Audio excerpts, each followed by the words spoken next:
Hi, folks. Welcome to Chapter 6. And this time we're going to talk a lot about the Earth and the Moon. And you might say, this is astronomy. What are we talking about the Earth and the Moon for? Well, yeah, the Earth is a planet. And we're going to talk about the Earth and the Moon in a couple respects. One, in the next chapter, we're going to talk about the rest of the planets in the solar system. So we have to understand some of the geology, the atmosphere, the plate tectonics, the things that we observe on the Earth, so that we can take that knowledge and we can apply it to the moons and the planets elsewhere in our solar system.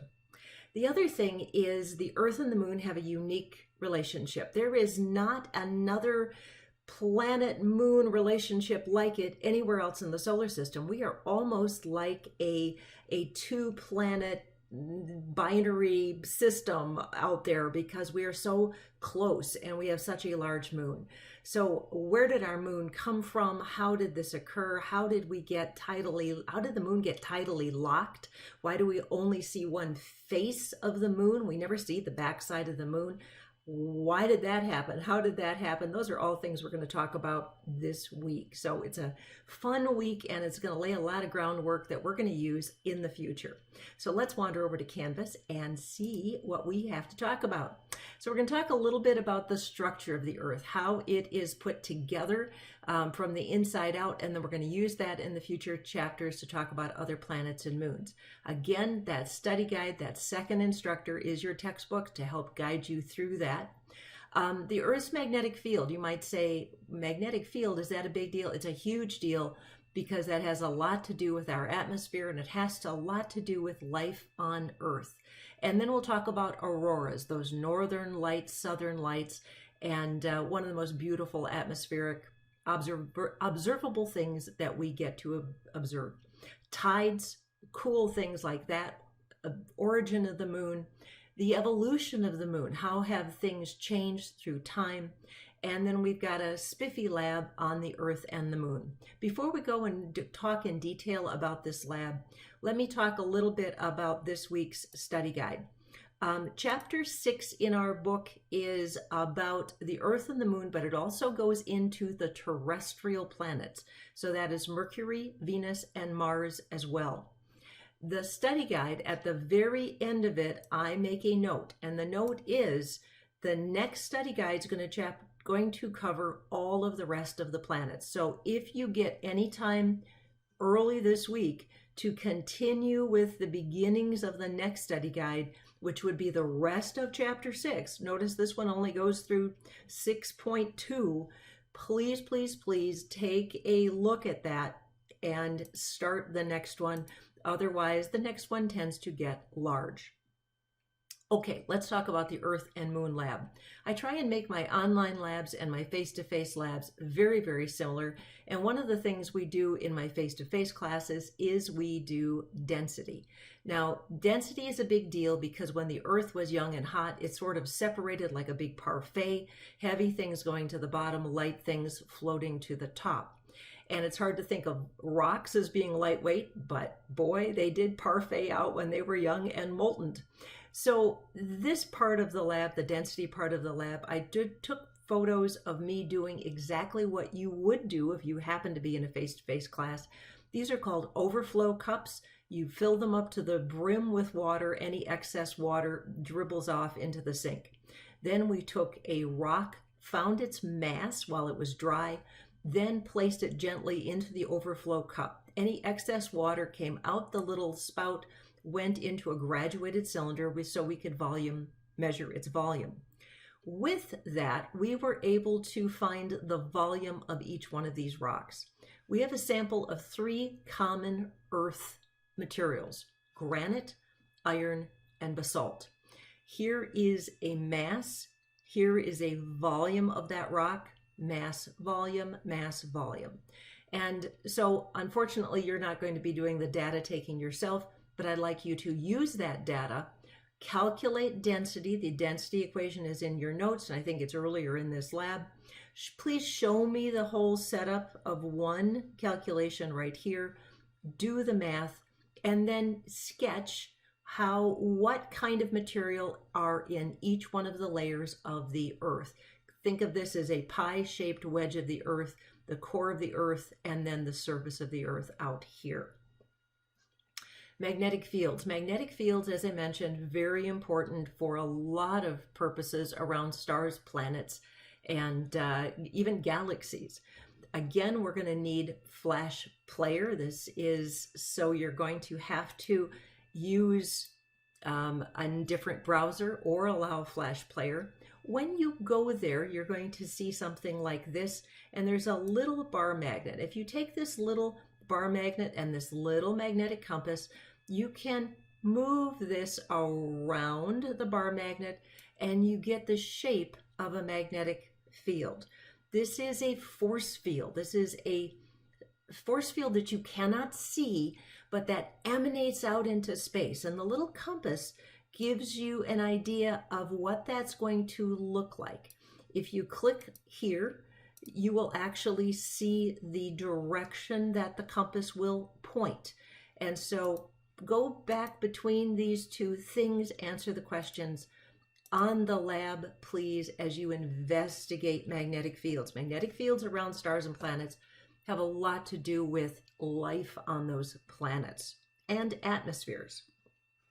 Sketch the magnetic field around our beautiful Earth. If you're not sure what that should look like, please look at notes or look at resources online. We're going to talk about auroras. I want you to go to this website, and this website will take you to live 3-day NOAA, which is the National Oceanic and Atmospheric Administration's live prediction center of what the auroras look like right now. Now, this is constantly changing. So please take a look at this. This is going to be different today from tomorrow, from a month from now. This is called an aurora circle. And as those magnetic field lines cut through the Earth's atmosphere, they will produce auroras in this situation. So I'm going to ask you to look at this on the day you are actually accessing this, sketch this, and notice where the center of the circle is compared to this dot where my little mouse is pointing, is the geographic center of the Earth, South Pole and geographic North Pole. So very different. I'm also asking you to look at the KP index. KP index is kind of an indicator of how active the sun is and how active the auroras are going to be. That changes hourly and has a lot of impact on everything from radio transmissions to aircraft flight. So very interesting piece of information, and I'm going to ask you to look up some information on the KP index, the highest, the lowest, what does it mean, and answer some questions on that. Tidal bulge simulation. Again, this is a University of Nebraska simulation. Go here, and this will be the Earth, the water in our oceans, and this little guy up here represents the moon. So this shows how the water on our planet is gravitationally attracted to our moon. Cool, fun stuff.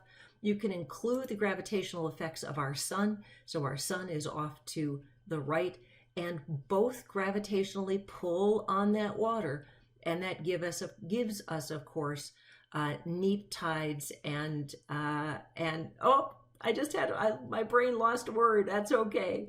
So put these on and off and answer the questions for that lab. Spring tides, that's the word I was looking for. As you fill these out and sketch where those tidal bulges are, please indicate which of these are going to be those spring or neap tides. Recent moon mission, one of the missions a couple years back that actually landed on the moon, the Chinese landed an orbiter. Do a little research online to see what happens there.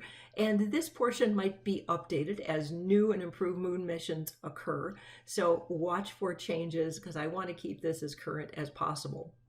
And last but not least, I want you to look at a good map of the moon. So you're going to have to go to Google Maps. When you go to Google Maps, please log in with your Google account. Now, you might say, I don't have a Google account.